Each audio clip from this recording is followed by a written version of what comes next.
Est-ce qu'on m'entend là au fond? Oui. C'est bon comme ça? Oui. Pas besoin d'augmenter le volume, très bien. Ça va? S'il crie fort assez, ça va aller. Non, ça va aller.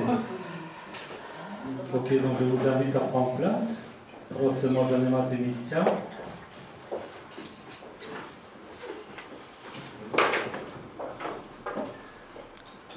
Bonsoir tout le monde.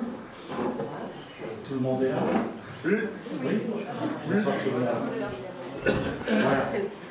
Voilà.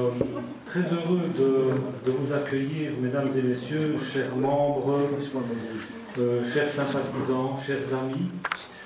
Nous sommes très heureux de vous accueillir ce soir parmi nous, dans notre mini-centre culturel.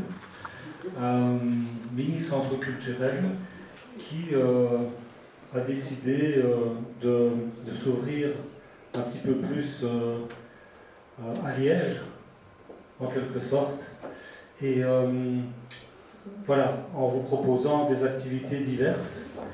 Une des premières activités que nous organisons cette année, eh bien, c'est la conférence d'aujourd'hui.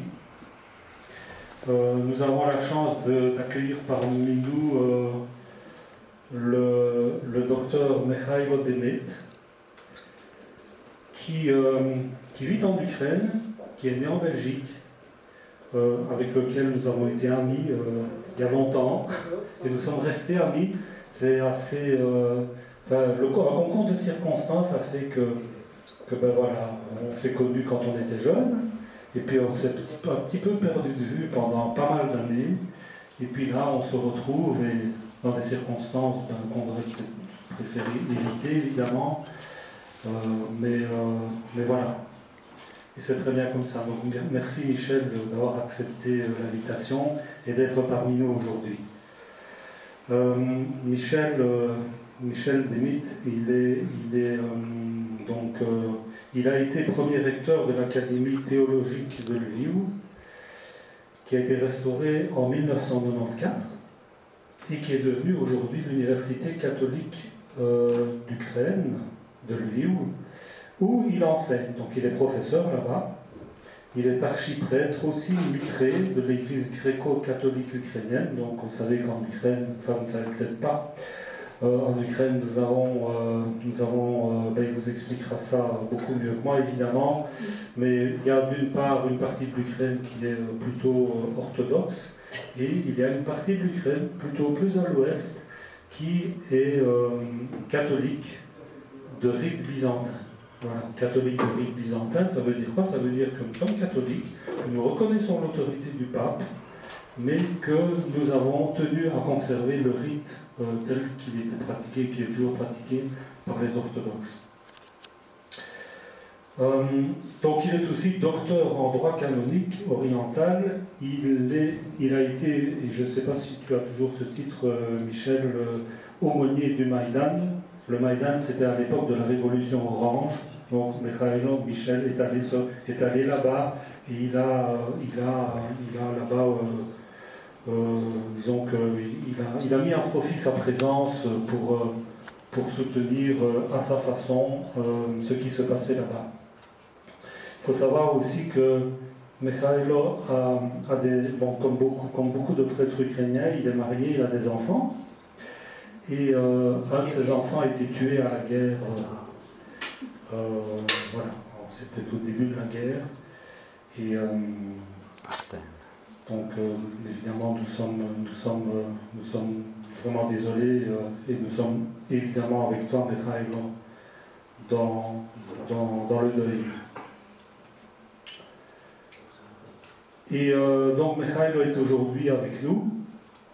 Il a séjourné aussi pas mal de temps à l'étranger, aux États-Unis. Il va et vient entre l'Ukraine et la Belgique pour le moment, mais il est basé en Ukraine, où il est là, il est depuis 35 ans. Et voilà, il est auteur de certains ouvrages aussi. Je vois qu'il y en a là sur son, je ne sais pas si c'est un toi, Michailo, c'est pas le tien, mais bon, il a écrit, et voilà. Може кілька слів по-українськи. Сьогодні маємо честь і нагоду вітати між нами доктора Михайла Демида, Він був першим ректором Львівської богословської академії в 1994 році. Академія, яка нині стала Українським католицьким університетом у Львові, славним університетом, де він є професором. І він так само є доктором східного канонічного права та капеляном Майдану. Ви чули, знаєте, що син в нього Артемій загинув у боротьбі за незалежність України. І він зараз живе в Україні, де вже проживає понад 30 років. Так що, Михайло, вітаємо тебе сьогодні між нами і передаю тобі слово. Я не знаю, чи може нам би треба було попросити всіх присутніх, щоб вони стали і, може, хвилинкою мовчанки ухвалили пам'ять не тільки твого сина, але всіх, які загинули і гинуть за вільність, за свободу в Україні. Donc si vous voulez bien, avant de commencer, je vais vous proposer de faire une petite minute de silence en pensant à tous ces jeunes qui sont en train de donner leur vie pour l'Ukraine et pour la défendre en tout cas. Et que ce soit en prière ou simplement en pensée avec eux, avec leur famille. Donc si vous voulez bien vous lever pendant une petite minute.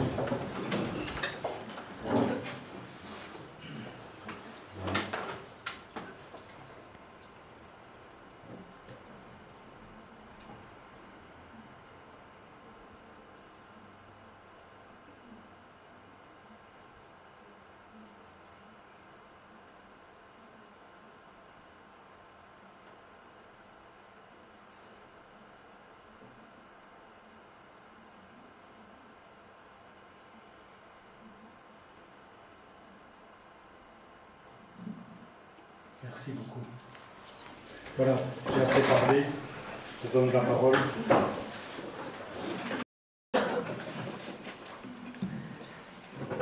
Ah, juste une petite chose.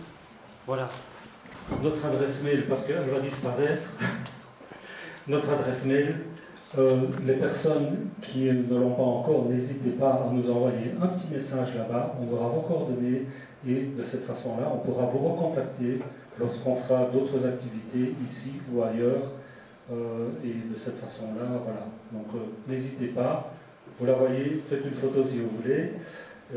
Mais je vais éteindre maintenant le projecteur parce que ça donne en plein dans les yeux de mon ami. Voilà. Monsieur et Madame, bonjour. Ou bonsoir.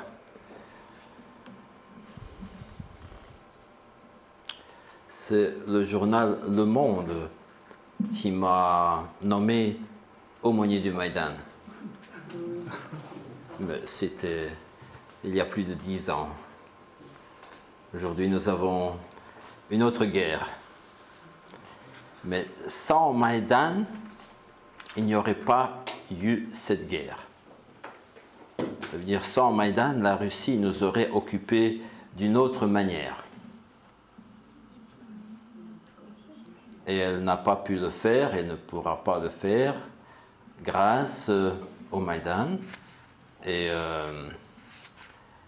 au soulèvement de tout un peuple qui a retrouvé son identité et sa force intérieure, et a défendu sa démocratie et continue à la défendre. Mais moi, je vais vous parler du rôle des religions dans la guerre russo-ukrainienne.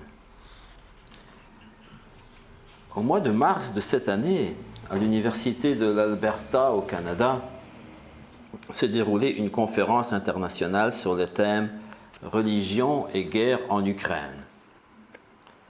Et dans la présentation de cette journée d'études, nous pouvons lire: Depuis la guerre hybride en Ukraine en 2014, parce que vous êtes tous conscients que la guerre a commencé en 2014, et surtout après l'invasion russe à grande échelle en février 2022, une guerre religieuse par procuration parallèle se déroule. C'est ça qui est important. Une guerre religieuse par procuration parallèle se déroule. Toutes les parties ont utilisé la religion comme un marqueur essentiel de l'identité, du patrimoine et de l'histoire. La religion a servi de base à l'édification de la nation et à la décolonisation, à l'édification de l'État et à l'aide humanitaire. Cela a aussi engendré une polarisation sociale et politique. Comme nous l'indique cette brève introduction, la religion joue un rôle indéniable dans la guerre russo-ukrainienne. C'est pourquoi nous sommes ici aujourd'hui et nous voulons en parler et en discuter. Vous comprenez qu'il ne me sera pas possible de couvrir tous les sujets liés au rôle des religions dans cette guerre, mais je vais essayer de vous donner un panorama général et pourrai répondre à des questions plus précises dans la deuxième partie de cette rencontre. Il est notoire que l'Ukraine est un pays où se trouvent de nombreux groupes religieux. Petro a parlé des orthodoxes, des gréco-catholiques, mais en Ukraine nous avons les catholiques latins, nous avons les protestants, nous avons les juifs, nous avons les musulmans et beaucoup d'autres groupes. Et tous ces groupes religieux bénéficient d'une liberté religieuse totale. Pour saisir le rôle des religions dans le conflit armé que mène la Russie en Ukraine, il est nécessaire d'analyser le comportement de chacun de ces groupes, ce que nous allons faire. Mais avant de commencer d'analyser la situation actuelle, permettez-moi de vous tracer un cadre historique général, parce que c'est important pour que nous puissions mieux comprendre la situation actuelle. L'Ukraine, à travers sa capitale, Kyiv, a été baptisée en 988. En 988, Moscou n'existait pas encore. Moscou, comme grande ville, s'est développée entre 1300 et 1400. Quand l'Ukraine a été baptisée, il n'y avait pas encore le grand schisme entre l'orthodoxie et le catholicisme. Ça s'est déroulé en 1054. Kyiv était toujours ouvert vers l'Occident. Et par exemple, en 1438, il y a eu un fameux concile universel de Florence, où le patriarche de Constantinople, le métropolite de Kyiv et le pape de Rome ont signé une union entre les églises. Cette union n'a pas été acceptée à Moscou. Et de ce moment date la nouvelle église indépendante russe de Moscou. Moscovite. À ce temps, le terme russe était simplement, c'était le terme rouge pour l'Ukraine. Et là, le terme était moscovite pour eux. Eh bien, en 1448, eh bien, Moscou proclame son indépendance ecclésiale. Et cette indépendance a été reconnue en 1589, ça veut dire 117 ans après par Constantinople. Toute cette période, Moscou n'était pas reconnue comme vraie église par les autres églises orthodoxes. En 1596, une partie, non pas une partie, toute l'Église orthodoxe ukrainienne passe à l'union avec le pape de Rome. C'est l'union de Brest. Et de là viennent les gréco-catholiques. C'est l'impératrice autrichienne, j'ai oublié son nom, Marie-Thérèse, qui a donné ce nom à ce groupe de chrétiens. Elle a divisé dans son empire les romains catholiques et les gréco-catholiques. Et c'est de là qu'il y a ce nom. Puis, nous avons les invasions russes sur les territoires ukrainiens.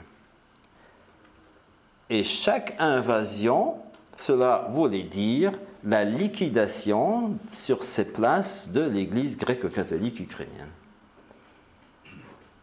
Et nous avons la première liquidation en 1795 par Catherine II,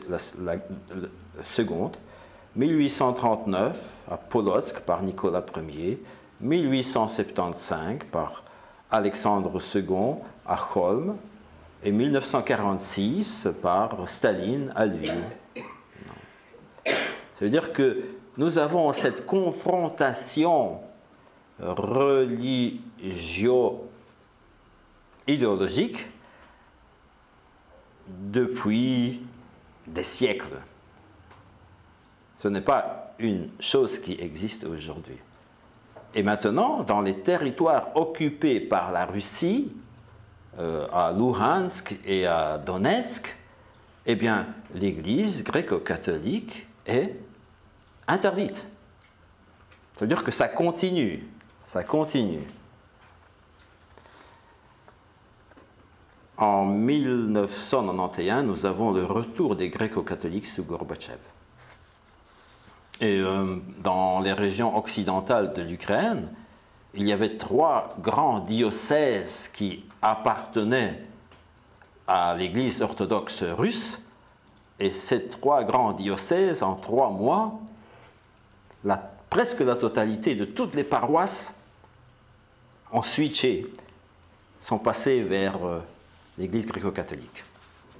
Parce qu'ils étaient gréco-catholiques avant la Seconde Guerre mondiale. Voilà un peu un panorama pour maintenant comprendre mieux de ce que je vais parler. Je vais diviser mon exposé en quelques points.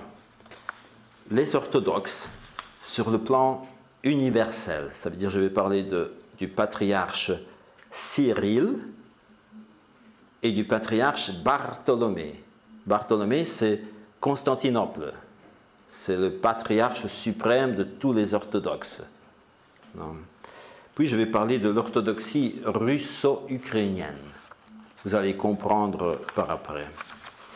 Puis je vais parler des protestants, des juifs, des musulmans. Brièvement, je vais parler des aumôniers militaires, puis du Saint-Siège romain et des catholiques ukrainiens. Scott Appleby, un historien de l'Université Notre-Dame des États-Unis, affirme que la guerre de la Russie contre l'Ukraine a été à la fois combattue et justifiée par les autorités religieuses de la tradition chrétienne orientale, notamment par des patriarches orthodoxes rivaux, qui ont des opinions divergentes sur la Sainte Russie et sur la légitimité morale de la guerre. Et c'est indéniable. Après avoir appelé à plusieurs reprises sans résultat le patriarcat de Moscou à se mettre d'accord avec les Ukrainiens en vue de former une église orthodoxe ukrainienne, le patriarche de Constantinople est intervenu lui-même. Comme le souligne Dominique Harel, un concile d'unification des églises orthodoxes s'est tenu à Kyiv en 2018, afin de créer une nouvelle église. Et le patriarche de Constantinople a donné un décret canonique d'autocéphalie, ça veut dire d'indépendance, à l'église orthodoxe ukrainienne. Cela s'est déroulé en 2019 et la guerre a commencé en 2014. La Russie a, comment qu'on dit, accepté à cette décision comme une attaque à son territoire canonique, à sa tradition. Parce que plus de 350 années, les orthodoxes en Ukraine, en général, étaient sous la juridiction de Moscou. Ça veut dire que je veux vous montrer que le patriarche Bartholomée de Constantinople est un des premiers Européens qui est intervenu en soutien de l'Ukraine dans la guerre que mène la Russie à l'Ukraine.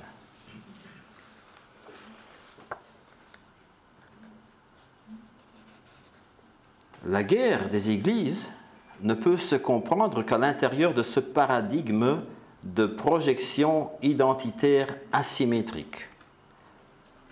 Du point de vue des Russes, les patriotes ukrainiens ne sont que des séparatistes et leurs aspirations religieuses sont schismatiques. D'autre part, selon le prisme ukrainien, les nationalistes russes sont des impérialistes n'ayant la capacité des Ukrainiens à s'autogouverner, et un État ukrainien indépendant débouche nécessairement sur une Église orthodoxe distincte de Moscou. C'est ce qui s'est déroulé grâce à l'intervention du patriarche Bartholomée de Constantinople. Et cela a provoqué un schisme aussi entre ces deux églises, entre l'église orthodoxe russe et l'église orthodoxe de Constantinople.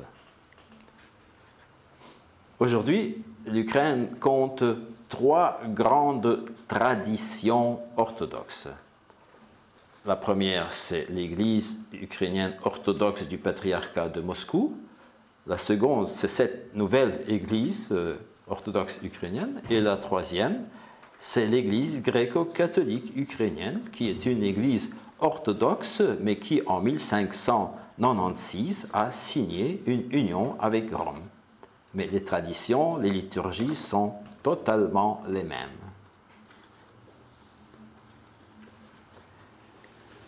C'est un plan général sur l'orthodoxie universelle, ou l'orthodoxie mondiale, qui est partie prenante de cette guerre. Maintenant, nous allons analyser l'orthodoxie russo-ukrainienne. Aujourd'hui, la grande majorité des fidèles ukrainiens du patriarcat de Moscou vit dans les régions hostiles au récit russe de la guerre. Et de ce fait, la position de cette église dépendante de Moscou évolue doucement, en général contre le gré des évêques et de beaucoup de prêtres. Mais la population pousse pour que ces gens pensent autrement. Et cela provoque ou un changement de mentalité dans cette église, ou vers le passage des paroisses vers la nouvelle église orthodoxe ukrainienne.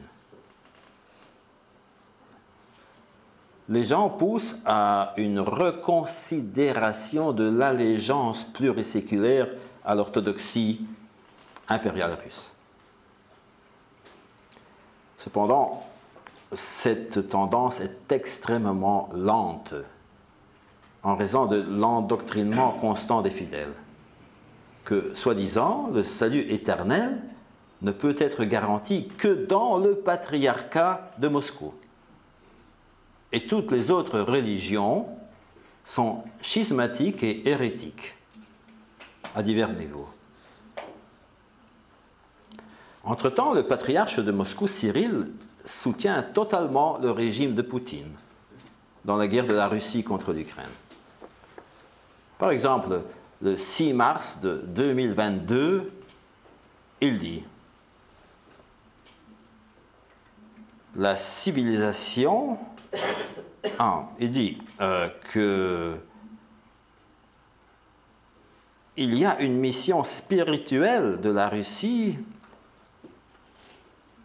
dans cette guerre pour le rétablissement de la civilisation humaine. Les troupes de son pays combattent l'Occident, qui tente d'imposer des parades gays au monde russe. Et par après, il dit, les soldats russes mourant en Ukraine seront lavés de leurs péchés. Ça, c'est une partie. Par contre, le patriarche de Constantinople condamne vivement cette position et dit que c'est totalement incompréhensible, en contradiction avec la doctrine orthodoxe. Selon Bartholomé, la doctrine orthodoxe s'oppose au fait que Cyril ait promis aux soldats russes le pardon de tous leurs péchés s'ils sacrifient leur vie à la guerre contre l'Ukraine. À ce propos, nous pouvons aussi lire sur la plateforme libre de discussion, parlons d'orthodoxie, une plateforme sur l'Internet en français. Elle s'appelle Parlons d'orthodoxie, vous pouvez aller regarder. Et cette plateforme, il y a un chercheur, un savant ukrainien, Serhiy Shumilo, qui écrit que ce sont les mêmes idées que dans le shahidisme musulman.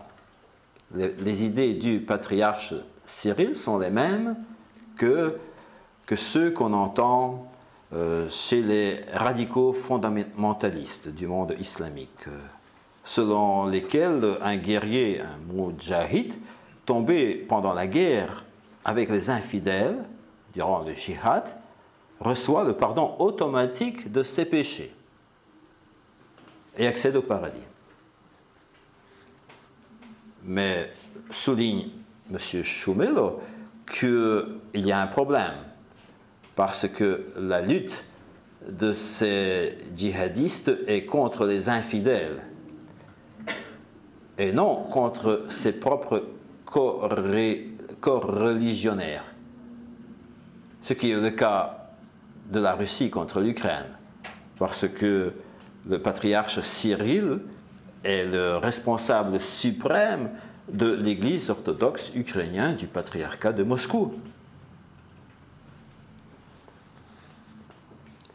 Pour comprendre encore plus l'absurdité de certains discours religieux, il nous faut absolument mentionner le dernier document du 15e Concile populaire mondial russe, qui s'est réuni le 27-28 mars de cette année, il y a 2 semaines, dans la cathédrale du Christ Sauveur à Moscou, sous la présidence du patriarche Cyril.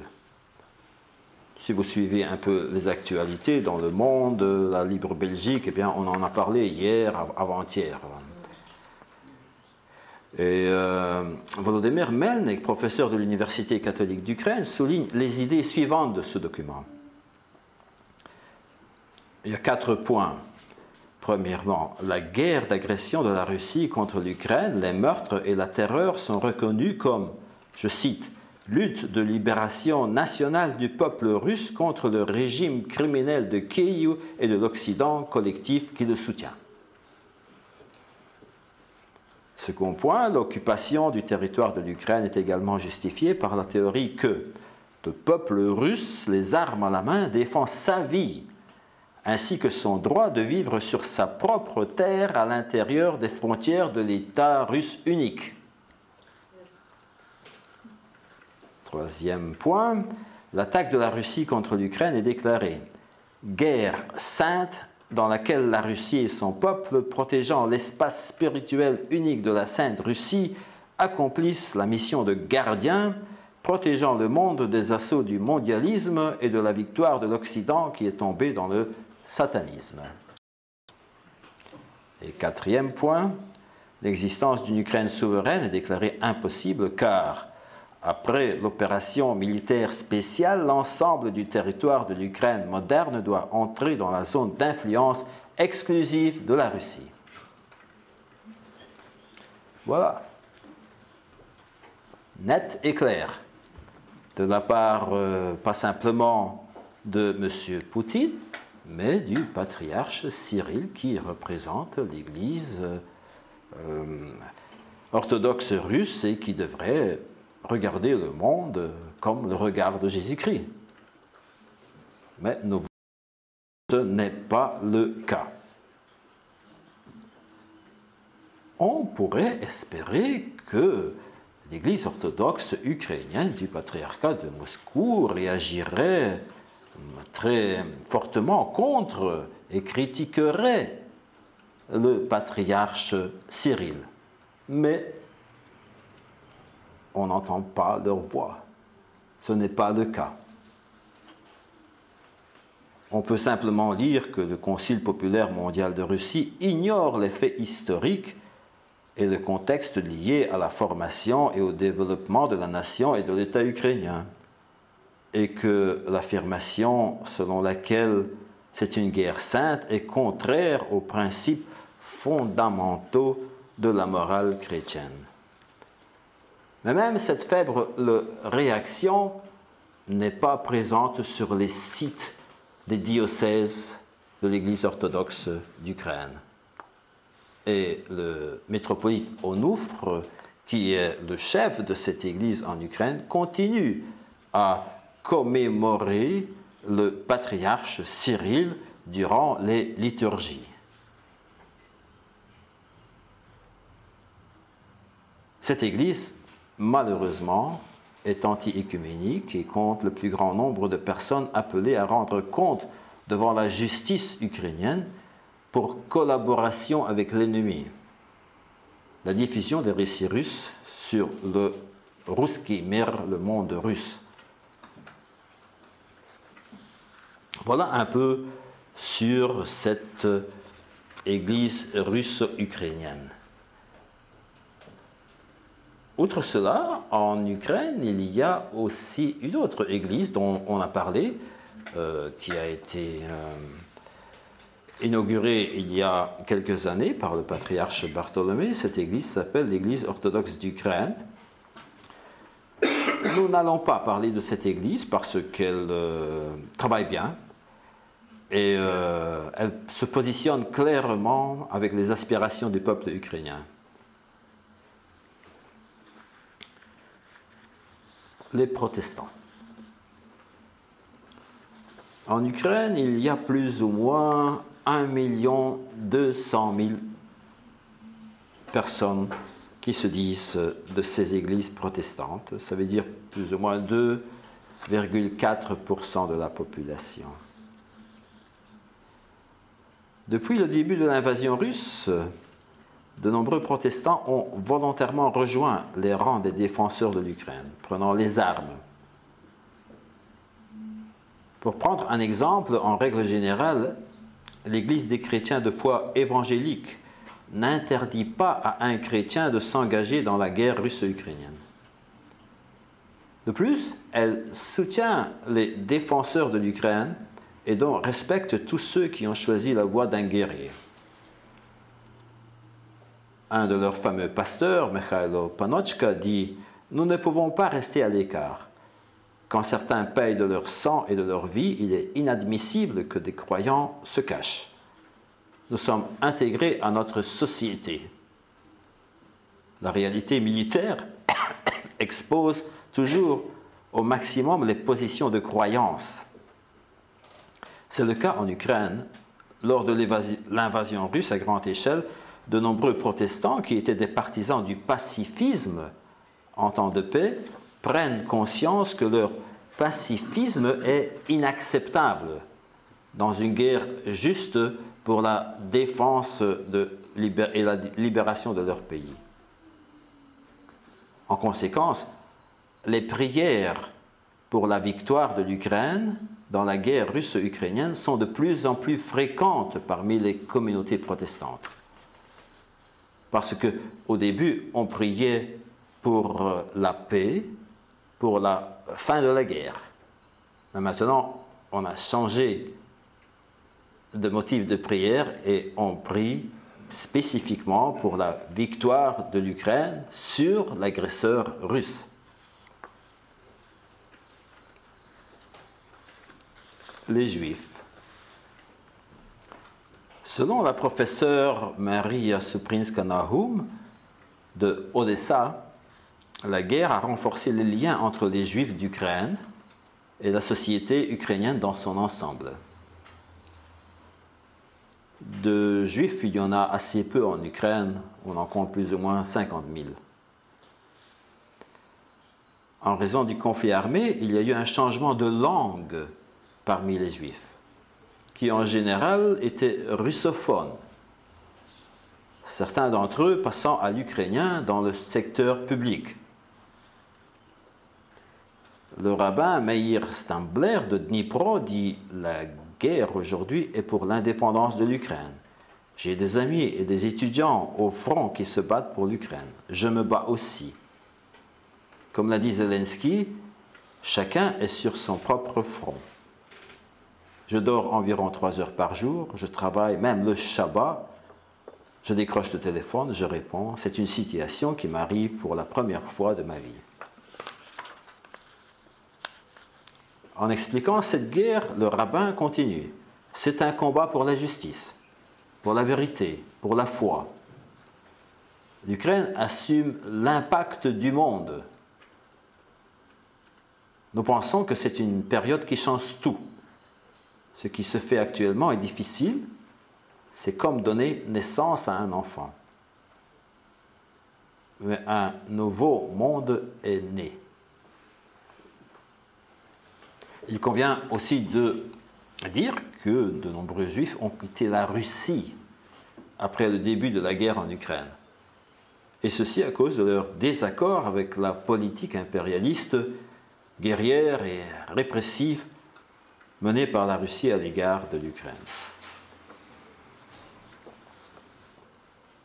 Les musulmans.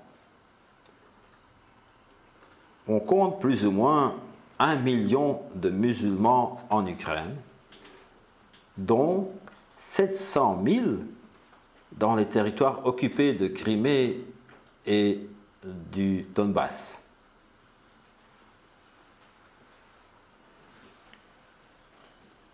Dans chacune de ces religions dont on parle, vous avez les membres de ces religions qui sont dans la Fédération de Russie, qui sont sous la pression du gouvernement et du FSB russe, et ils doivent avoir une autre position sur la guerre. Nous avons aussi en Ukraine, dans ces religions, des gens qui ne suivent pas la ligne générale, qui collaborent. Nous avons des traîtres. Il faut savoir que ce n'est pas blanc et noir. Moi, je vous cite, je vous fais voir les lignes générales, mais la situation sur place, dans beaucoup de moments, elle est grise. Non. Et en parlant des musulmans, nous commencerons par Moscou. Le 5 avril de cette année, lors d'une commémoration d'une réunion à la mosquée cathédrale de Moscou, le chef de l'administration spirituelle des musulmans de Russie, le Mufti Ravil Aynuddin, s'est prononcé en faveur de la guerre d'agression contre l'Ukraine.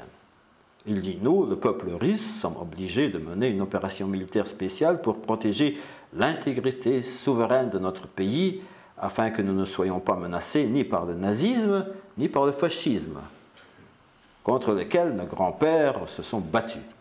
Nous prierons Allah pour la victoire de nos garçons qui protègent l'avenir de nos enfants et petits-enfants, les armes à la main, a déclaré ce mufti. D'autre part, en Ukraine, la situation est autre. Nous avons le mufti, l'imam Saïd Ismagilov de Kiev, qui a renoncé à ses pouvoirs spirituels pour d'abord se consacrer à la défense nationale, puis au front. Et ce mufti nous dit que aujourd'hui les mosquées sont vides, les hommes sont en guerre et les femmes et les enfants ont été forcés de quitter l'Ukraine comme réfugiés. Le nombre exact de musulmans qui défendent leur pays, ça veut dire l'Ukraine, sur le front, est actuellement inconnu, mais tous se battent courageusement et désespérément pour la protection de l'Ukraine et ont reçu diverses récompenses d'État.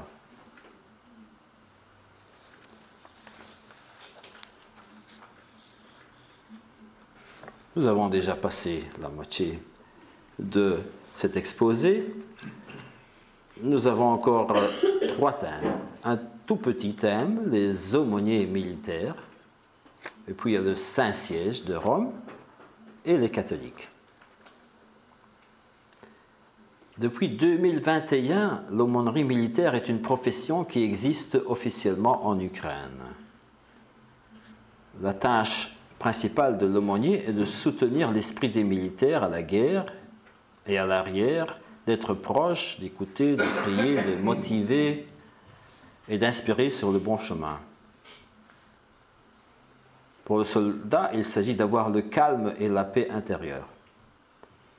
Parce qu'il est difficile d'être défenseur de la vie dans des conditions difficiles quand un autre veut vous ôter votre vie.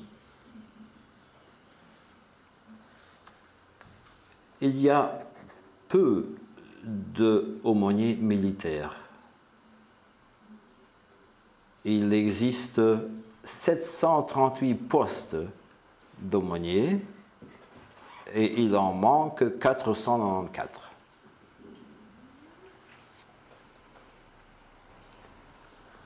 Le Saint-Siège.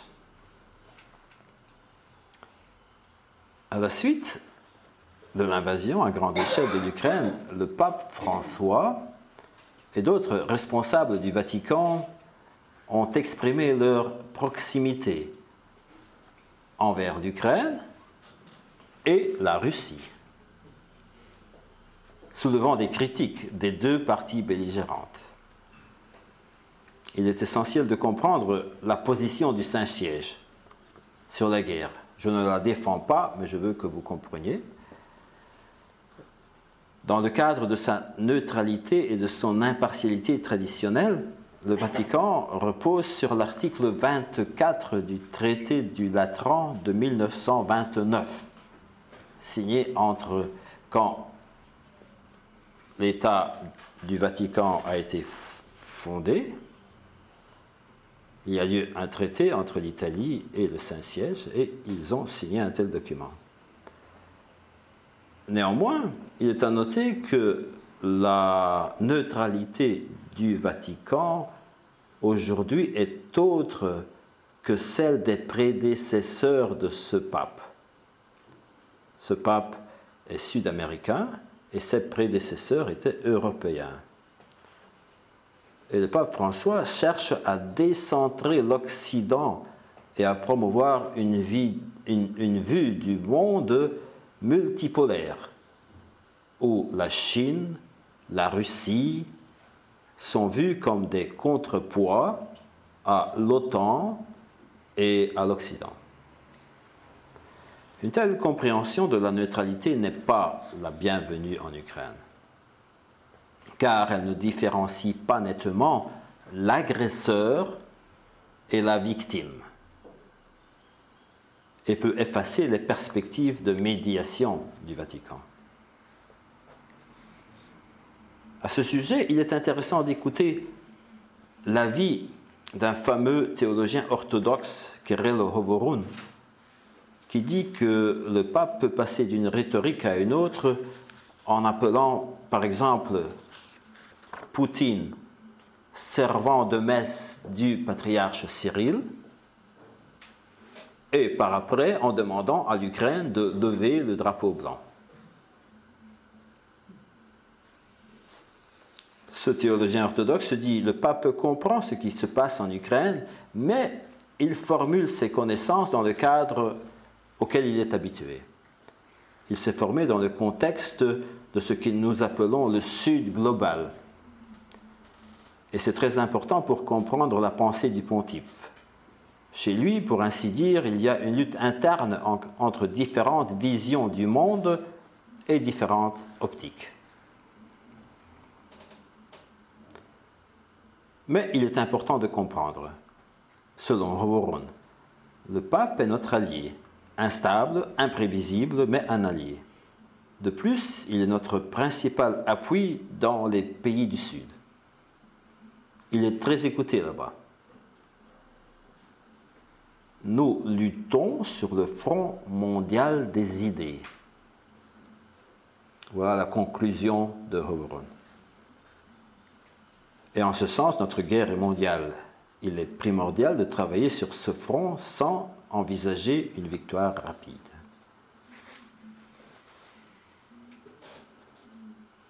Et la dernière étape de cette conférence, les catholiques.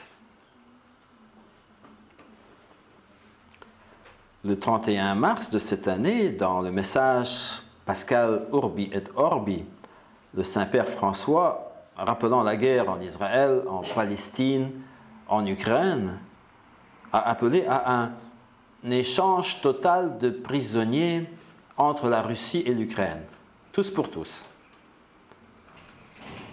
Ces paroles ont été acceptées d'une manière particulière dans le cœur ukrainien, comme l'a souligné l'archevêque majeur des gréco-catholiques ukrainiens, Sviatoslav Shevchuk. Il a dit: nous espérons que les puissants de ce monde entendront vos paroles et que les familles ukrainiennes et russes verront le retour de leurs proches.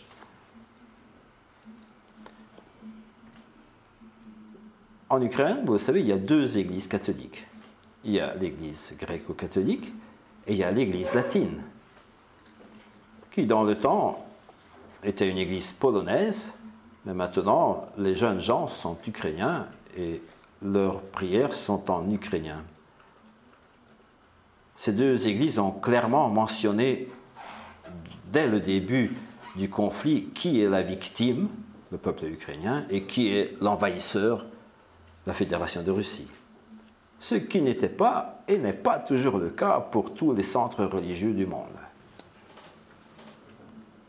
Partout où passaient les 10 millions de réfugiés ukrainiens, victimes de la guerre, les églises étaient ouvertes, les paroisses étaient ouvertes et servaient non seulement pour un ressourcement spirituel, moral et psychologique, mais aussi pour un soutien humanitaire et une prière qui reflète l'amour divin dans la tragédie personnelle et collective. À travers une chaîne de prière permanente, depuis le début de la guerre, ces églises ukrainiennes prient le Seigneur pour que sa volonté soit vraiment réalisée dans cette situation stupide. Car c'est la conviction de beaucoup de chrétiens qu'il faut confier la recherche de la paix et de la justice à Dieu et ne pas la faire reposer uniquement sur les solutions humaines. Chaque semaine, les gens récoltent des dons dans chaque église pour soutenir l'aide humanitaire aux soldats. On y prépare aussi des vêtements chauds pour l'hiver, des plats préparés, des filets de camouflage pour diverses saisons, des médicaments et parfois des drones. il est aussi important de souligner le message important que l'Église gréco-catholique ukrainienne a diffusé en mars 2024. Ce message est intitulé, selon un verset du prophète Jérémie, « Délivrer l'exploité des mains de l'oppresseur ». Ce message a pour but à aider le peuple ukrainien à devenir plus sage et plus fort, enrichi par l'ancienne réflexion chrétienne sur la paix et la guerre. Je vous citerai 2 chapitres. Dans le chapitre intitulé « Résistance non violente », il est écrit « Nous devons faire la distinction entre la force et la violence. Car tout usage de la force, ce n'est pas forcément de la violence. » Et dans le chapitre sur la finalité de la légitime défense et la paix juste, nous lisons « Une paix juste doit être durable et inviolable, avec le rétablissement des principes du droit international.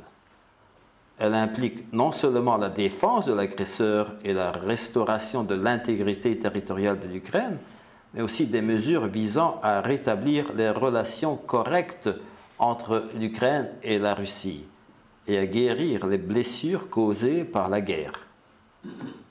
Divulgation de la vérité, reconnaissance des criminels, tribunaux pénaux internationaux, réparation, excuses politiques et pardon, mémoriaux, nouvelle constitution et forum de réconciliation locaux. Voilà un tour d'horizon général que je vous ai proposé.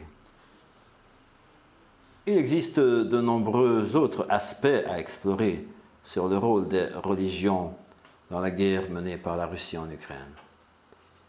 Par exemple, la destruction de plus de 1000 édifices religieux, les temples, les églises, les mosquées, les synagogues, ou la décolonisation de l'héritage impérial russe impliquant la question de l'Église. On peut aussi débattre des concepts théologiques de l'orthodoxie russe qui limitent le rôle actif des églises dans la réconciliation sociétale. Nous avons le passage des églises ukrainiennes du calendrier julien au grégorien, comme action plutôt politique que religieuse. Nous avons l'Internet orthodoxe russe comme extension du territoire canonique de cette église. Et bien d'autres thèmes. Permettez-moi de conclure cette présentation par une citation de Lucien Leustem de l'université d'Aston, Birmingham, en Grande-Bretagne. La religion, en tant que système institutionnalisé, et en tant que communauté vivante, peut aggraver les conflits, mais peut aussi offrir les moyens de trouver des solutions pacifiques. Quoi qu'il en soit, je suis convaincu que vous avez bien compris que les religions jouent un rôle crucial dans cette guerre russo-ukrainienne. Merci de votre attention.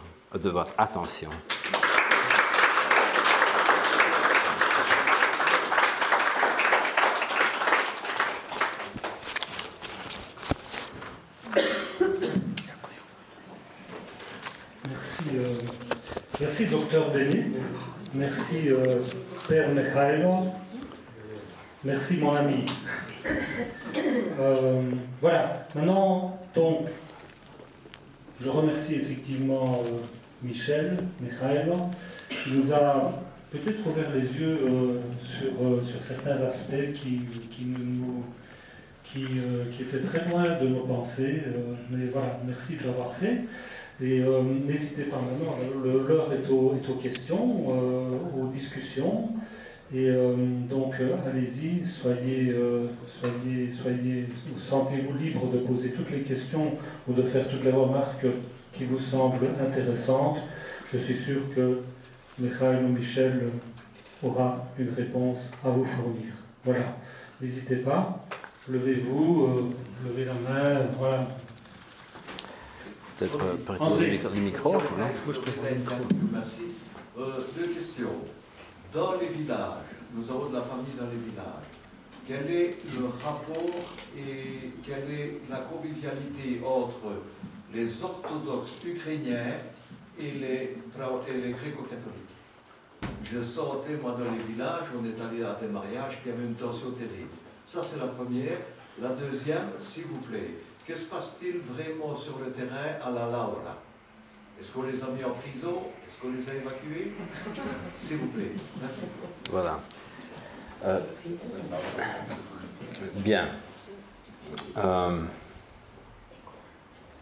Vous parlez de l'ouest de l'Ukraine, Oui. où, avant la Seconde Guerre mondiale, il n'existait pas d'église orthodoxe dans les villages.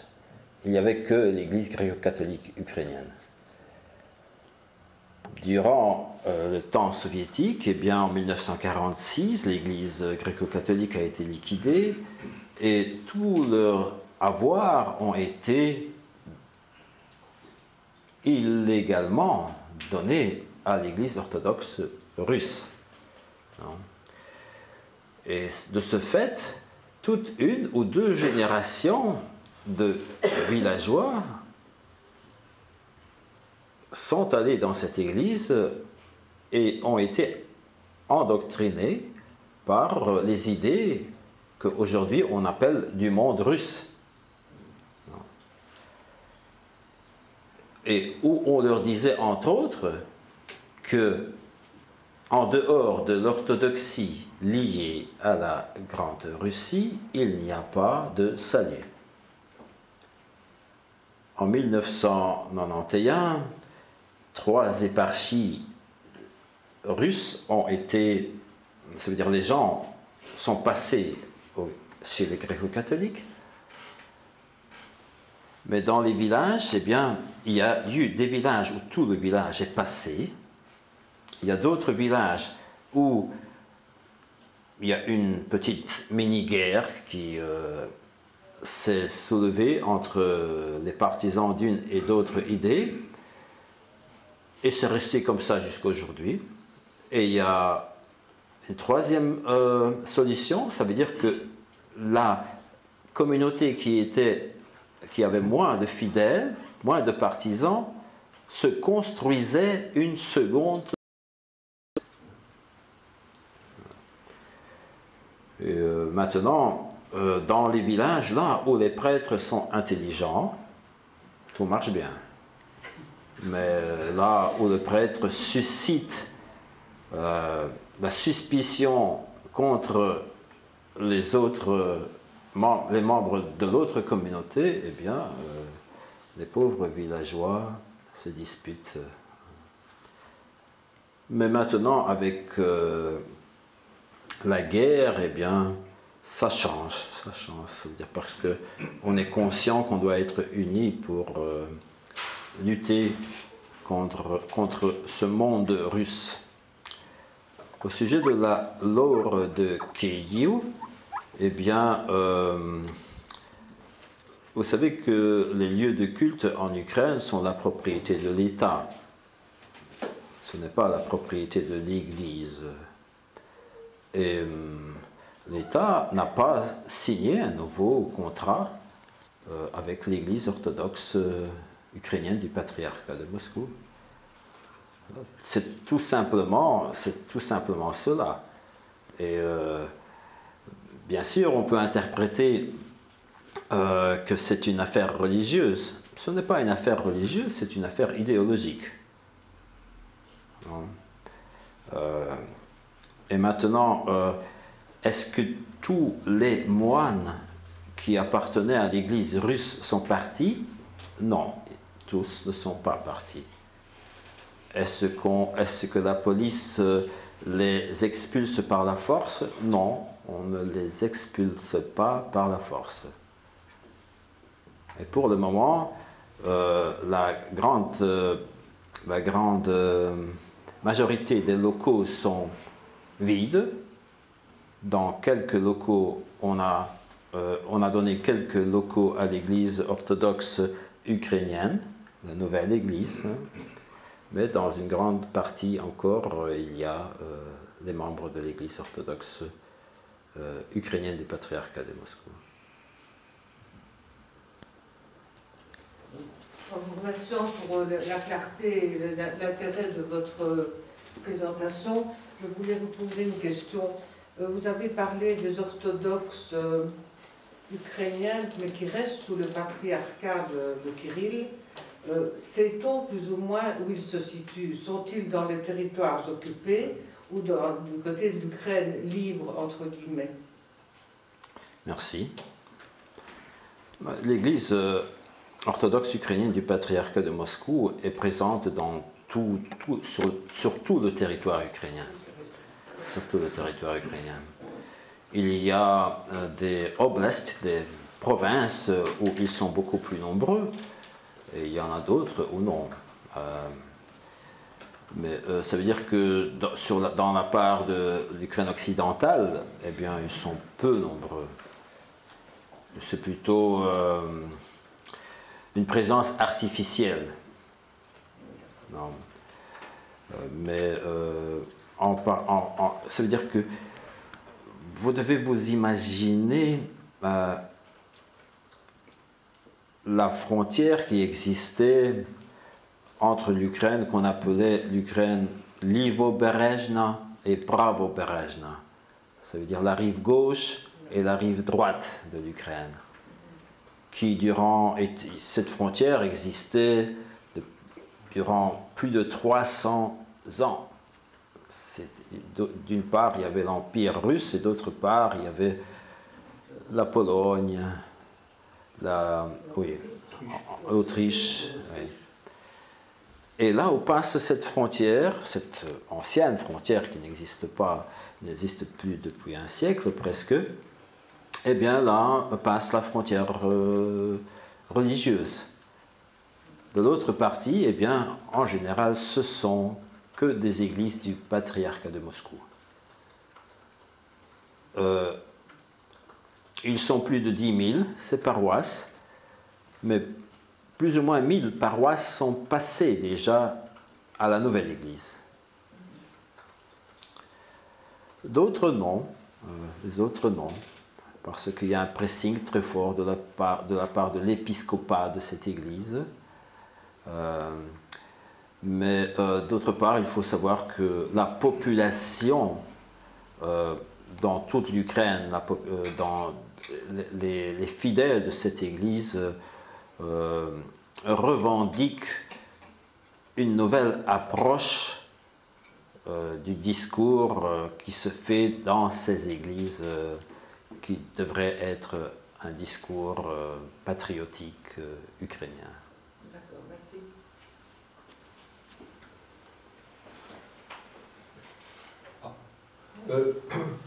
J'ai entendu dans ton élocution que le patriarche Cyril a déclaré la guerre sainte. Le mot guerre sainte est prononcé, donc c'est l'équivalent du djihad. Il n'y a-t-il pas une crainte devant l'augmentation des exactions sur le front? Donc, ce que j'entends par exaction, c'est achever les blessés, ne plus faire le prisonnier, puisque la suite de sa guerre sainte, c'est éradiquer l'Ukraine en tant qu'Ukraine et rétablir un territoire russe. Merci. Je ne peux pas prévoir ce que vont faire les soldats russes, non? Mais ces discours, qui sont des discours idéologiques, ils ont une influence très forte sur les troupes, sur les gens, non? Parce que ça touche pas simplement le cerveau, mais ça touche le cœur, ça touche l'esprit. Non, et Et si tu vois dans ton ennemi, si tu ne vois pas une personne humaine, alors tu peux l'anéantir de n'importe quelle manière, non? Tu ne vas pas te comporter dignement. Et c'est ça le problème. C'est ça le problème. C'est le problème dans chaque guerre, c'est pas simplement le problème dans cette guerre russo-ukrainienne, mais et si les soldats sont endoctrinés d'une manière négative, comme ils le sont pour le moment, eh bien, ce n'est pas de bon augure.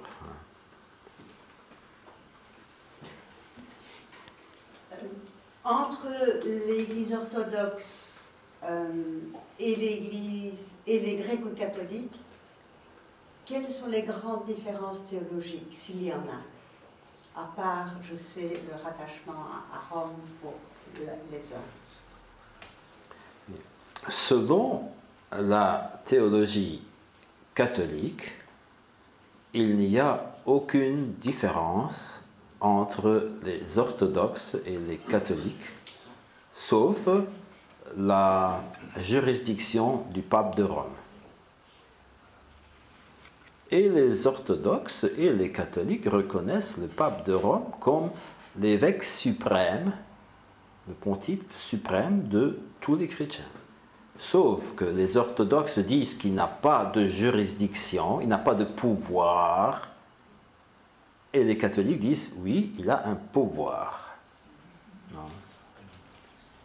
Et il y a une autre difficulté, c'est que après le Concile Vatican Ier de 1891, eh bien, Rome a adopté un dogme sur l'infaillibilité du pape. Ça veut dire que si les évêques avec le pape pensent qu'il faudrait proclamer un dogme de la foi, ils peuvent le faire. Et ce dogme est infaillible. Pour vous donner un exemple, le dernier dogme, si je me rappelle bien, c'est sur l'Immaculée Conception de Marie. Ça veut dire que selon les chrétiens, Marie est née sans péché originel. Les orthodoxes ne reconnaissent pas ce dogme, mais les orthodoxes ont la même croyance que la mère de Dieu est née sans péché. Vous voyez que ce sont des questions délicates, non? Et c'est l'unique différence. Pour les catholiques, pour les orthodoxes, ça dépend de quel patriarcat tu es. Le patriarcat de Russe a 12, je crois, a trouvé 12 différences. Le patriarcat de Constantinople, 2, 3, je ne sais plus lesquels. Mais par exemple, on parle du purgatoire. Quand la personne meurt, elle peut aller, selon notre foi catholique, en enfer, au purgatoire ou au ciel. Ça veut dire que si tu as des péchés conscients, mortels on les appelle, ça veut dire que si tu renies Dieu, eh bien, tu vas en enfer. Si tu es propre, tu vas au ciel. Mais si tu as fait des péchés, tu ne voulais pas les faire expressément, ou même si tu les as fait et tu as une repentance, eh bien, tu vas dans un lieu qui s'appelle purgatoire. Les orthodoxes aussi pensent que l'âme doit s'auto-nettoyer, je ne sais pas comment on dit, se purifier. Mais ils disent que c'est un pèlerinage. Il n'y a pas de place où l'âme attend. Non. vous voyez les différences. Voilà. Pour les catholiques, ce n'est pas une différence, mais pour les orthodoxes, ils disent que c'est une différence de foi. Ça veut dire que ce sont des interprétations qui ont été... ça veut dire que les gens se comprenaient mal les siècles derniers à cause des langues, etc. Et ça veut dire qu'ils croyaient la même chose, mais ils l'exprimaient de manière différente. Et aujourd'hui, voilà, ça veut dire ceux qui sont bien intentionnés ne voient pas de différence, mais les autres les voient. Voilà. Est-ce que je peux encore me permettre? Est-ce qu'il y a des théologiens russes de quelque obédience que ce soit qui sont au-dessus de... qui ne sont pas d'accord avec Moscou? Donc pas d'accord avec cette idée. Oui. La Russie, c'est un grand pays, un grand peuple. Et, on trouve toujours des gens qui, heureusement, on trouve toujours des gens qui ont une autre pensée, une autre idée, et des gens qui n'ont pas peur de l'exprimer. Mais ces gens qui n'ont pas peur de l'exprimer, en général, ils sont hors de la Russie. Non, ils sont hors de la Russie. Nous avons, j'ai cité Kirilo Hovorun, c'est un très fameux théologien, il est ukrainien, mais il était membre de l'Église orthodoxe russe. Il s'exprime tout à fait différemment. Il y a le fameux diacre Kouraïev, qui... et c'est un théologien russe qui s'exprime très, très souvent dans des interviews sur le YouTube. Eh bien, il a totalement une autre idée, mais il a dû partir de la Russie il y a 5-6 mois et il a été mis hors de l'Église par le patriarche Cyril, mais maintenant, hier, il a été réintroduit par le patriarche Bartholomé. Et il y a d'autres personnes de ce type. Je ne me rappelle plus les noms comme ça par cœur, mais ils existent. Je peux me permettre encore. Le pape n'est pas immortel. Il va décéder. Conclave. Est-ce que Cyril sera présent au conclave? Non. Le conclave, c'est la réunion des conseillers du pape. Les conseillers du pape, dans le temps, c'était des membres du chapitre cathédral, mais par après, on les a appelés cardinaux. Et il n'y a que les cardinaux qui sont habilités à choisir le futur pape. Et ça veut dire que les cardinaux, ils sont simples, les cardinaux sont dans l'Église catholique, et en général romaine. Quelquefois, par exception, il y a des cardinaux qui sont dans une Église catholique orientale. Par exemple, l'Église gréco-catholique ukrainienne, il y avait le dernier, c'était le cardinal Huzar. Non, avant lui, il y avait Lubachivsky, avant lui, il y avait Slipy. Non, mais ça veut dire que, voilà, vous avez compris, oui, qu'ils n'ont aucune influence sur l'élection d'un pape romain. Pour revenir sur le pape, je crois qu'on a quand même fort mal interprété ce qu'il a voulu dire concernant l'appel à la paix, parce que c'était seulement une maladresse de parler de drapeau blanc. Mais que peut faire le chef spirituel d'1 milliard de personnes dans le monde, sinon appeler à la paix? Oui.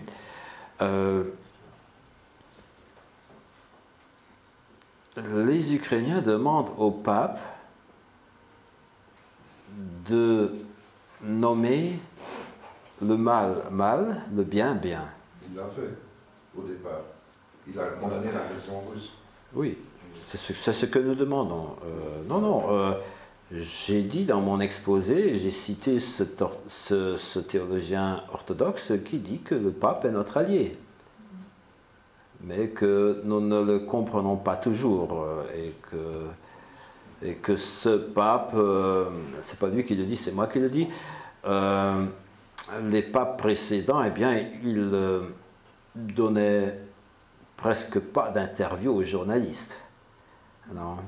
Alors, il ne pouvait pas tomber dans le piège d'une mauvaise question ou d'une suggestion qui ne peuvent pas développer en totalité, non. Et puis, l'interprétation est malheureusement autre.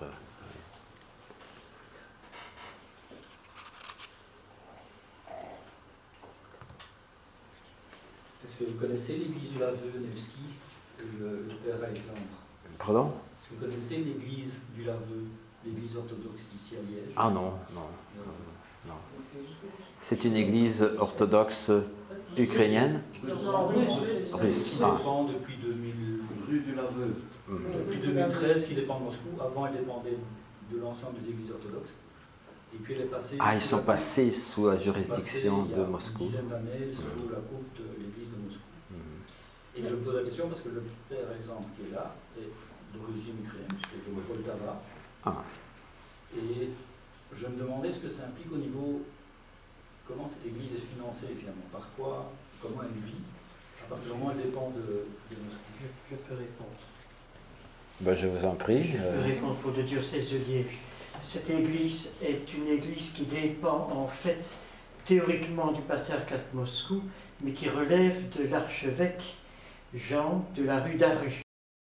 Donc qui jusqu'à présent jouit d'une autonomie totale à l'intérieur du patriarcat de Moscou. Donc il nomme ses prêtres, il fait à peu près ce qu'il veut, il a 2 évêques auxiliaires, mais il continue à appartenir au patriarcat de Moscou, et l'archevêque Jean a clairement dit que les prêtres n'étaient plus tenus de mentionner le patriarche dans leurs prières. Tout dépend de la décision de la communauté. Au niveau financier, c'est une paroisse qui a le même statut que les paroisses catholiques. Donc il y a une fabrique d'église. Le père Alexandre a un traitement de prêtres comme les prêtres catholiques. Et leur autorité administrative, ce n'est pas Moscou, c'est le métropolite grec-orthodoxe de Belgique, qui est reconnu par l'État comme la personne responsable des biens. Donc, c'est à lui de contrôler la fabrique d'église, c'est à lui de décider si on verse un traitement au père Alexandre ou pas. Donc c'est une situation un peu différente d'une autre paroisse russe qui est à Serein, qui, elle, relève de Moscou et qui n'est pas reconnue par les autorités belges, donc qui n'est pas subsidiée comme la paroisse de Liège. C'est une situation un peu différente. Quel est encore le sens de l'appeler dépendante? C'est-à-dire que non, le sens... C'est la population, c'est les gens qui sont là. Le sens est que juridiquement, cet évêque de la rue d'Aru à Paris, il dépend du patriarche de Moscou. De l'autorité. Oui. Il peut lui dicter des choses. Oui. Or, ici, d'après ce que je comprends, la Russe, c'est plus le cas. Bah, ça veut dire, c'est sur parole, mais les statuts sont différents. Oui, c'est ça. Ça peut être différent. C'est une histoire, c'est une époque, c'est comme par exemple, nous avons l'église orthodoxe estonienne ou l'église orthodoxe lituanienne, qui sont du patriarcat de Moscou. Mais par exemple, l'église orthodoxe lituanienne a condamné les paroles du patriarche de Moscou. Mais ils sont dans cette communion moscovite, disons-le comme cela. Parce que sur cette église, enfin, une chapelle, une grosse chapelle, il y a une plaque qui dit ici nous prions pour les Ukrainiens.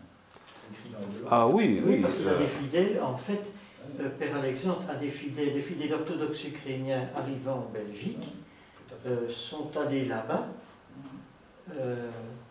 Au départ, ils ne voulaient pas y aller quand ils voyaient russe. Et puis finalement, quand ils téléphonaient, le père leur répondait en ukrainien. Donc ils sont allés là-bas, mais c'est pas évident parce qu'ils marchent sur des œufs. Il y a des fidèles qui viennent de l'Ukraine, qui sont exilés, enfin, et il a des fidèles qui viennent de Russie, et il a des fidèles convertis qui viennent de Belgique. Donc il doit jongler. Mais c'est un manque de courage moral, ça. Moi, je connais très bien cette église-là, et j'interviens quand même assez régulièrement. Il y a une position à prendre. Vous dites, Pierre Michel, vous dites, c'est gris. C'est gris en Ukraine. Mais dans l'Occident, ça doit être noir ou blanc. En tout cas, en ce qui concerne la religion. Je suis désolé, mais il n'a pas pris position. Je lui ai déjà téléphoné, c'est un Ukrainien. Il ne prend pas position. Et d'ailleurs, quand on va voir son affiche, là, au-delà de l'affiche au prix pour l'Ukraine, quelle Ukraine? Qui lui posera la question? Je lui ai posé la question, il m'a répondu comme il a bien voulu répondre, comme ça, comme une anguille.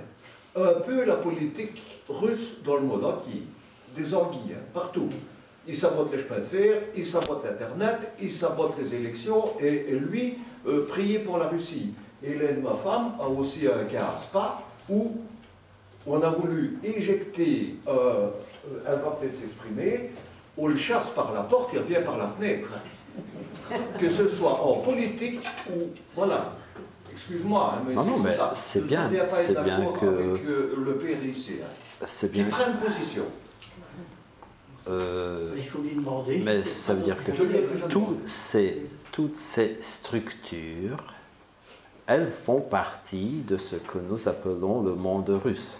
Exact, merci. Parfait. Elles peuvent être plus cool, mais ça veut dire que leurs intérêts sont là. Leurs intérêts sont là. Et et l'Église orthodoxe ukrainienne du patriarcat de Moscou ouvre de nouvelles paroisses en Belgique. Bruxelles, Gand, par exemple. Je sais bien. Oui, et ici, oui. Merci pour votre exposé. Je voulais aussi peut-être ajouter à ce que vous m'avez dit. Ici à Liège, il y a un pop, soi-disant, non, pas soi-disant, non, qui a été envoyé, d'ailleurs c'est sur Internet, c'est très clair, le pop Dimitri de Bruxelles, qui vient ici à Liège et notamment à Spa, pour justement faire des liturgies. Et il a été envoyé exprès par Onufri. Et justement, il profite du désarroi des personnes, de leur fragilité, pour pouvoir les rassembler. Et alors, à ce moment-là, ils peuvent aller dire à M. Onufri qu'ils ont rassemblé autant de paroissiens. Et ça, je trouve que c'est... Je voudrais savoir quelle est votre position par rapport à ça. Quel est votre point de vue? C'est-à-dire que je vais vous donner le point de vue canonique, qui est aussi le mien, mais pour que vous compreniez bien. Sur le plan des relations entre les églises orthodoxes, dans la diaspora, il n'y a qu'une autorité, c'est l'autorité du patriarche Bartholomée de Constantinople. Tous les autres, s'ils viennent sur place, ils peuvent le faire simplement avec la bénédiction de Bartholomée. Autrement, c'est illégal, sur le plan ecclésial. Voilà. Et moi, je sais bien que maintenant, hier j'ai lu ça, qu'il y a les prêtres gréco-catholiques ukrainiens de Belgique qui préparent une lettre aux évêques catholiques latins pour leur expliquer ce mode de fonctionnement. Que si, par exemple, il y a des autorités qui viennent d'Ukraine, qui veulent fonder une paroisse, c'est bien que les évêques catholiques belges doivent les envoyer au métropolite grec orthodoxe de Bruxelles, qui, lui, doit décider si oui ou non il faut ouvrir une nouvelle paroisse orthodoxe pour les Ukrainiens. Et ce métropolite, je crois qu'il s'appelle Athénagoras, oui, eh bien, il a une position pro-ukrainienne, si c'est ça que je peux dire. Ça veut dire, et il est très conscient de ce qui se déroule en Ukraine et de ce jeu qui n'est pas honnête, non, de la part de l'orthodoxie russe. Mais on ne peut pas arrêter les fidèles qui n'ont pas conscience de leur appartenance. C'est ça le gros problème. Non? Par exemple, à Charleroi, sur l'Internet, partout, c'est indiqué, et si tu recherches Église ukrainienne, tu as l'adresse de l'Église ukrainienne qui est à Charleroi depuis 80 ans et plus, dont nos parents étaient membres. Non? Mais les gens ne cherchent pas Église ukrainienne. Les gens cherchent Église orthodoxe. Et il y a l'Église orthodoxe russe à Charleroi. Eh bien, les gens vont là-bas. Voilà. C'est ça le problème. On ne cherche pas Église ukrainienne, on cherche Église orthodoxe. Et puis, quand on essaye de convaincre quelqu'un que c'est bien, l'orthodoxie, on n'est pas contre, non, mais pour le moment, il faut aussi prendre position si la foi et le discours de cette communauté est pro-ukrainien ou anti-ukrainien, eh bien, ils ne veulent pas. Ils ne veulent pas, ils ne sont pas conscients de cela. C'est ça le grand problème.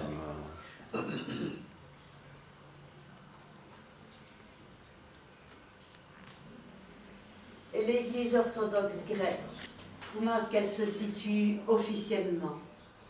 Officiellement, elle est contre ce monde russe, contre le patriarche Cyril, parce que vous devez, peut-être que vous avez entendu du grand conflit qui s'est déroulé, je ne sais pas moi, il y avait le concile de Crète, un concile panorthodoxe, une dizaine d'années de cela. Ça veut dire que les orthodoxes, ça veut dire qu'il y a les orthodoxes bulgares, roumains, je ne sais pas moi, africains, autres. Ça veut dire qu'il y a beaucoup d'églises indépendantes, autocéphales orthodoxes. Eh bien, ces églises ne se sont jamais réunies en concile depuis le Moyen-Âge. C'est sérieux. Et, le patriarche Bartholomée a essayé depuis des dizaines d'années de les mettre ensemble et de former un agenda pour pouvoir se rencontrer. Et la Russie a pris part à toutes ces réunions préparatoires. Mais une semaine avant le grand concile, eh bien, l'Église orthodoxe russe dit « Nous ne participerons pas à ce concile. » Et ça veut dire que c'était comme donner un poignard dans le dos du patriarche de Bartholomée. Et depuis ce temps, eh bien, moi je crois que ça c'est une des raisons qui a poussé Bartholomée par après à prendre position sur les orthodoxes en Ukraine et à créer cette église orthodoxe ukrainienne. Parce que plus de 10 millions d'orthodoxes ukrainiens étaient considérés par les Russes non canoniques. Ça veut dire que vos églises ne sont pas des vraies églises, etc.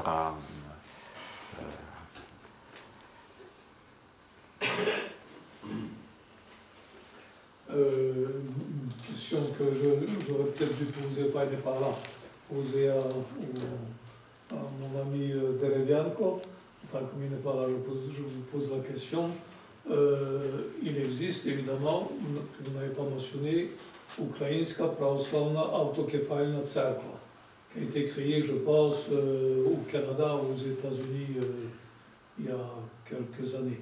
Quelle est leur situation par rapport à l'Église orthodoxe ukrainienne maintenant? Ça veut dire que l'Église ukrainienne, l'Église autocéphale ukrainienne a rejoint la grande Église orthodoxe nouvelle, aussi le patriarcat de Kiev. Ils ont rejoint. Par après, mais ça c'est la situation en Ukraine. En Occident, eh bien, je ne connais pas réellement la situation en Belgique, mais je peux vous dire de la situation au Canada ou aux États-Unis. Eh bien, dans chacun des pays, il y a l'Église orthodoxe ukrainienne des États-Unis et l'Église orthodoxe ukrainienne du Canada. Et ce sont deux églises indépendantes qui dépendent du patriarcat de Constantinople. Donc elles ne se sont pas ralliées à la nouvelle Église ukrainienne Non, parce que c'est un problème canonique. Ça veut dire que dans le monde entier, eh bien là où il n'y a pas de juridiction propre, c'est le patriarche de Constantinople qui doit gérer les relations entre les églises.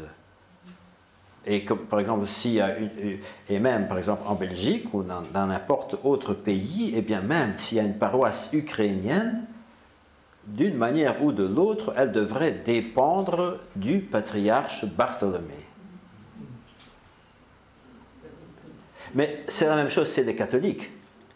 Par exemple, nous avons l'église gréco-catholique ukrainienne en Belgique, oui. Cette église, elle a comme évêque l'évêque Hlib qui est à Paris.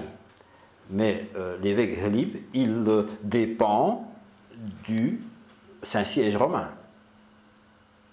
Même s'il est membre de l'église gréco-catholique ukrainienne, et même s'ils se réunissent une fois par an dans un synode ukrainien à Kiev ou à Lviv, mais il dépend de Rome. Est-ce que vous pouvez préciser les différences entre UPC et PCU? Parce que je crois qu'il y a souvent beaucoup de confusion et je vais dire que c'est un peu compliqué de s'y retrouver. UPC, ça veut dire Ukrainska Pravoslavna Tserkva, mais ici il faut ajouter du patriarcat de Moscou. Oui. Et PCU,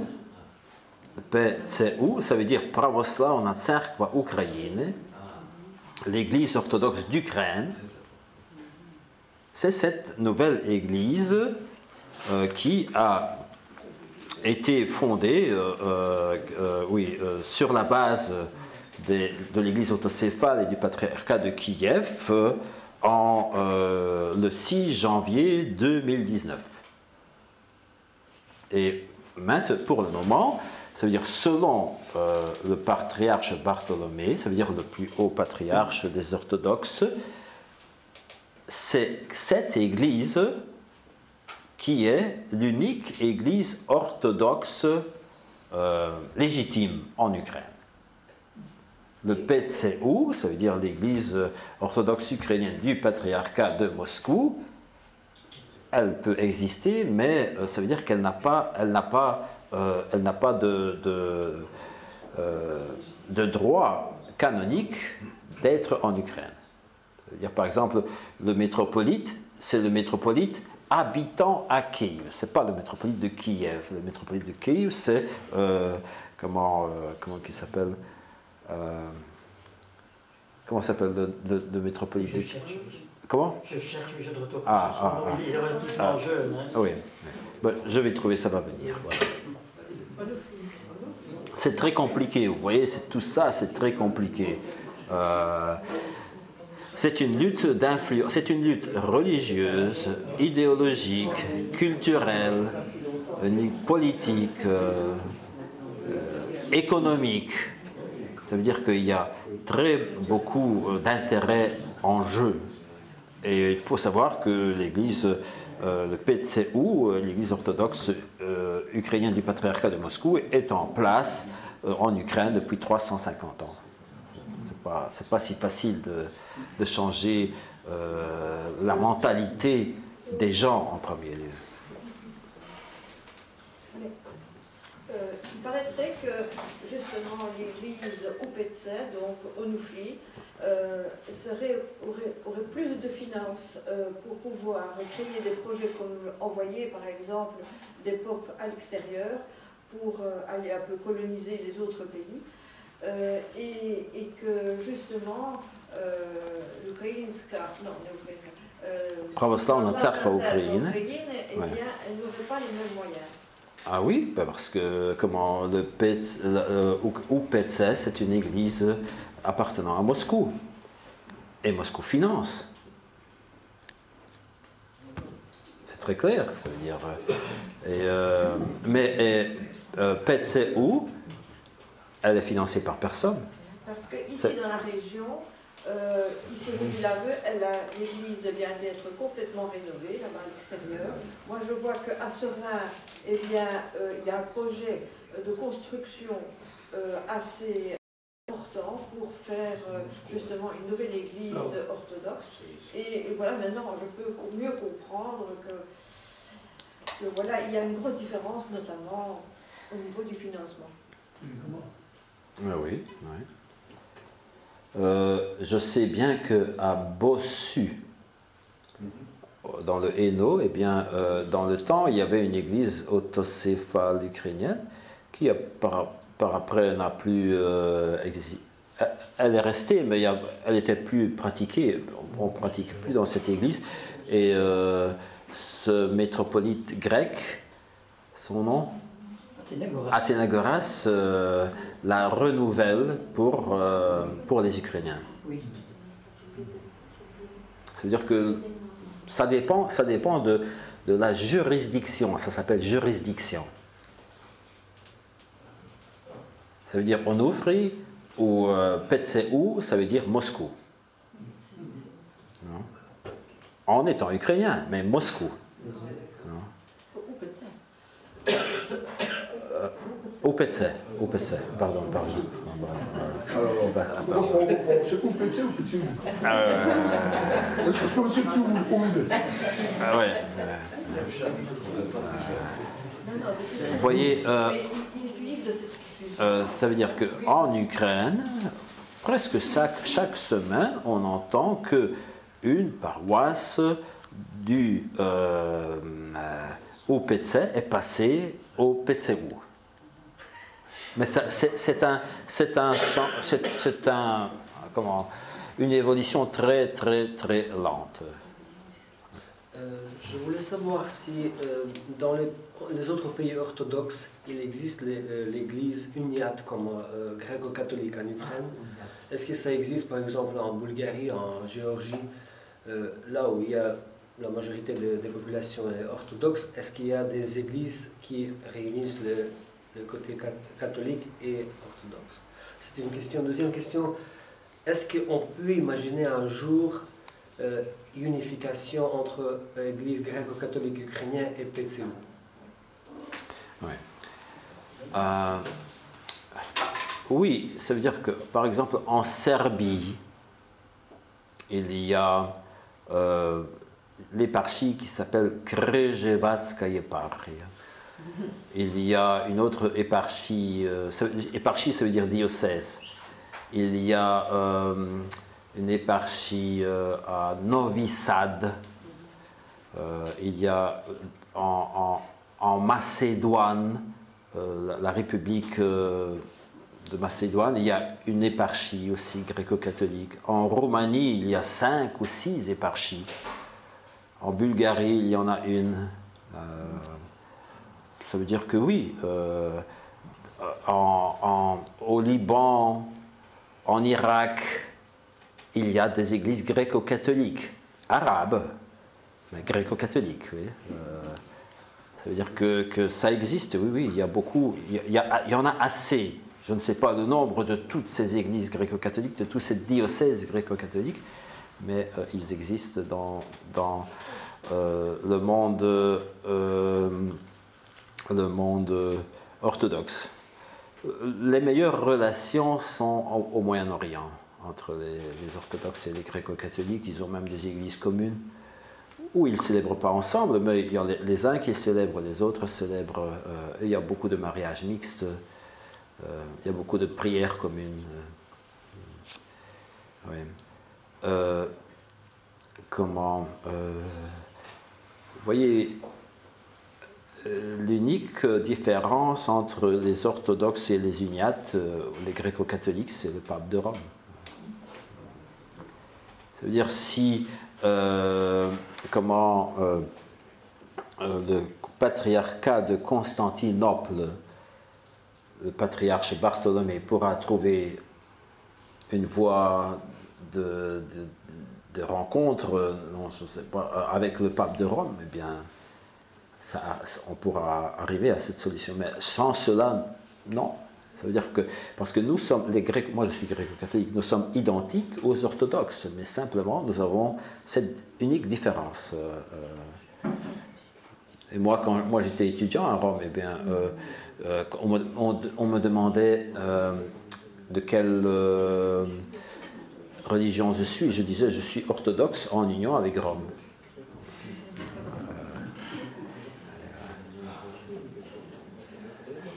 Si je peux encore, j'aimerais bien savoir votre commentaire sur le sujet d'expansion de l'Église russe en Afrique. Parce que j'ai entendu un grand reportage à la BBC qu'il y a de plus en plus de paroisses orthodoxes russes dans les pays africains. Et ils ont expliqué que voilà, la Russie fait ça par les deux voies. Il y a la voie hard power, comme on dit, c'est la force physique, donc Wagner et compagnie. Et deuxième, pour pêcher les esprits, les âmes, c'est l'Église. Oui, moi au début, je vous ai parlé de 4 liquidations de l'Église, 5 liquidations de l'Église gréco-catholique par les Russes, là où depuis 3 siècles les Russes s'installaient. Et une des premières choses, ça veut dire que maintenant, dans les régions de Luhansk et de Donetsk, il n'y a plus d'église gréco-catholique ukrainienne. Il n'y en a plus. Liquidée. En 2 ans, 3 ans, ou je ne sais pas, 5-6 ans d'occupation. Voilà. C'est cette force. Ça veut dire, et ils implantent partout le patriarcat de Moscou.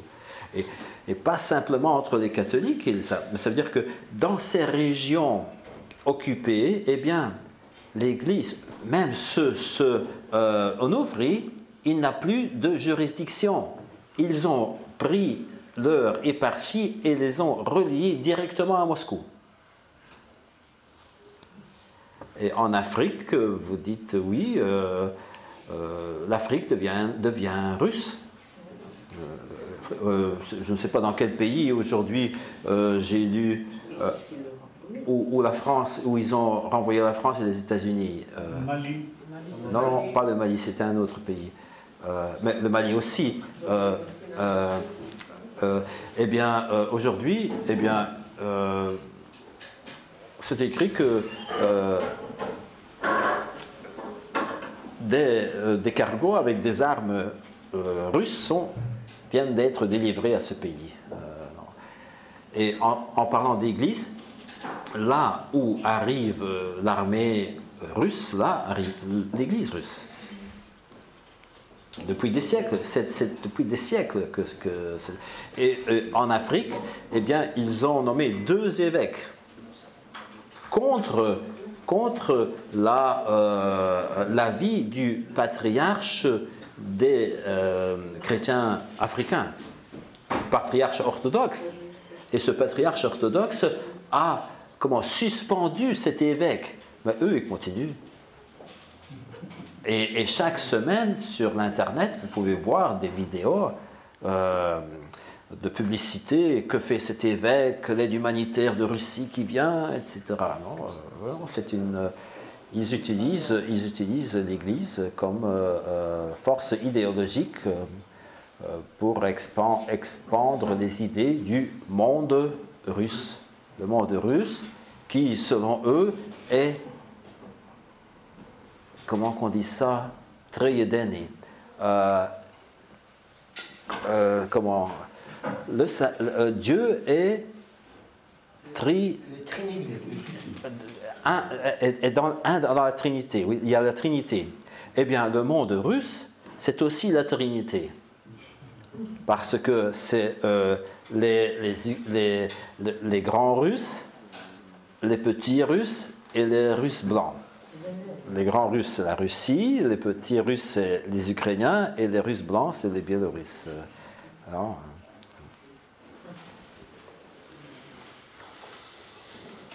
mais c'est bien que vous êtes tous conscients de cette guerre idéologique et religieuse qui, outre la guerre avec les armes, les missiles, la guerre économique, la guerre des fake news, outre cela, il y a cette guerre idéologique et religieuse.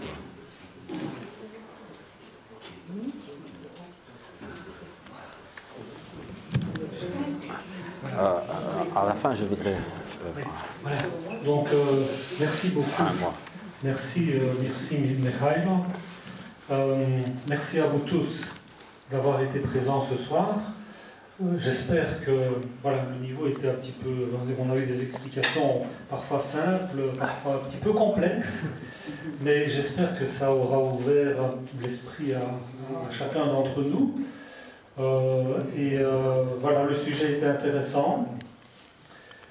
Et voilà, on a voulu, comme je le disais au début, profiter de la présence du père Demet en Belgique, voilà, pour lui proposer de venir nous parler de ce sujet très actuel. Guerre de religion, pas seulement, mais guerre quand même. Donc voilà, on va terminer la conférence. Je vous rappelle, vous l'avez vu en entrant, il y a un bar qui est ouvert, qui fonctionne. Il y aura aussi de quoi grignoter. Ça vous est offert voilà, après la conférence. Et j'espère en tout cas pouvoir vous revoir une prochaine fois avec un autre thème ou un autre sujet. Et n'hésitez pas à nous envoyer, c'est éteint là maintenant, mais un petit mail à l'adresse sainte.sophie.liège@gmail.com. Comme ça, on aura votre adresse et on vous recontactera dès que quelque chose d'autre pourra vous intéresser ici. Voilà. Merci beaucoup. Il va falloir qu'on termine parce que Michel a un train à prendre aussi. Mais voilà. Je veux terminer par une prière de Saint François d'Assise. Seigneur, fais de moi un instrument de ta paix. Là où il y a la haine, que je mette l'amour. Là où il y a l'offense, que je mette le pardon. Là où il y a la discorde, que je mette l'union. Là où il y a l'erreur, que je mette la vérité. Là où il y a le doute, que je mette la foi. Là où il y a le désespoir, que je mette l'espérance. Là où il y a les ténèbres, que je mette ta lumière.